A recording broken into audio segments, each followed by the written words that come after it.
اسی طرح اللہ تعالیٰ نے ایک اور جگہ ارشاد فرمایا آپ علیہ الصلوۃ والسلام کی فضیلت سے متعلق کیا ارشاد فرمایا؟ ان اللہ وملائکتہ یصلون علی النبی یا ایھا الذین آمنوا صلوا علیہ وسلموا تسلیما، کہ بے شک اللہ اور اس کے تمام فرشتے آپ علیہ الصلوۃ والسلام پر درود بھیجتے ہیں، تو اے ایمان والو تم بھی آپ علیہ الصلوۃ والسلام پر درود بھیجا کرو۔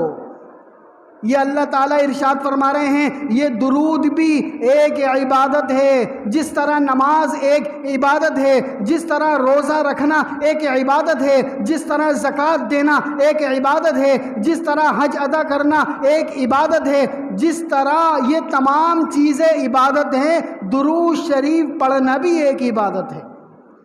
تو ہمیں چاہیے زیادہ سے زیادہ درود شریف پڑھا کریں، آپ علیہ الصلوۃ والسلام پر درود بھیجا کریں۔ حضرت کعب رضی اللہ تعالی عنہ نے جب یہ آیت سنی آپ علیہ الصلوۃ والسلام کے پاس آئے، آ کر کہنے لگے اے اللہ کے رسول ہمیں درود شریف پڑھنے کا اللہ نے حکم دیا ہے، لیکن کون سا درود پڑھیں، کس طریقے سے درود پڑھیں، آپ ہمیں بتائیں۔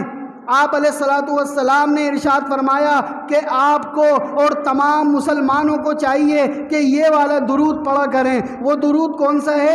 اللہم صلی علی محمد وعلی آل محمد کما صلیت علی ابراہیم وعلی آل ابراہیم انک حمید مجید، اللہم بارک علی محمد وعلی آل محمد کما بارکت علی ابراہیم وعلی آل ابراہیم انک حمید مجید۔ اے اللہ رحمت نازل فرما آپ علیہ الصلوۃ والسلام پر اور آپ علیہ الصلوۃ والسلام کی آل پر، جس طرح آپ نے حضرت ابراہیم علیہ السلام پر رحمت نازل فرمائی، جس طرح آپ نے حضرت ابراہیم علیہ السلام کی اولاد پر رحمت نازل فرمائی، اور آپ تو بڑے ہی غفور الرحیم ہے۔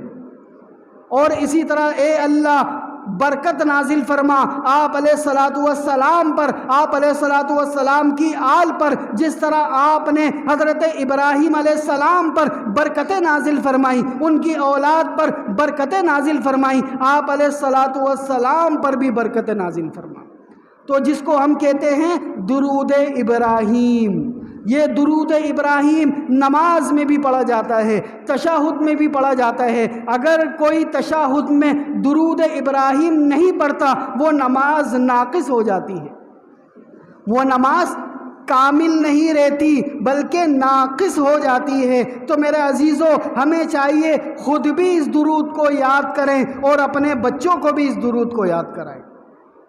تو یہ باتیں سمجھ میں آئیں، ہمارا دنیا میں آنے کا مقصد صرف اور صرف اللہ کی عبادت ہے، صرف اور صرف اللہ کی عبادت ہے۔ تو یہ جو سستیوں میں ہمارے اوقات گزر رہے ہیں، یہ جو نمازوں سے سستیاں ہو رہی ہیں، آج ہم یہ ارادہ کریں، آج ہم اللہ سے یہ وعدہ کریں انشاءاللہ جان بوجھ کر کبھی کوئی نماز نہیں چھوڑیں گے، انشاءاللہ جان بوجھ کر نماز نہیں چھوڑیں گے۔ انشاءاللہ جب ہم یہ کوشش کریں گے اللہ پاک ہماری غیب سے مدد فرمائیں گے۔ اور کوشش کریں کہ فجر کی نماز بھی جماعت کے ساتھ ادا کریں، فجر کی نماز بھی مسجد میں آ کر جماعت سے ادا کریں۔ آپ علیہ الصلوۃ والسلام نے ارشاد فرمایا کہ جو شخص عشاء کی نماز جماعت سے پڑھتا ہے اور اس کے بعد سو جاتا ہے، پھر اس کے بعد فجر کا وقت ہوتا ہے، فجر کی نماز بھی جماعت سے پڑھتا ہے، تو اللہ تعالیٰ اس کا پوری رات سونا عبادت میں شمار کرتے ہیں۔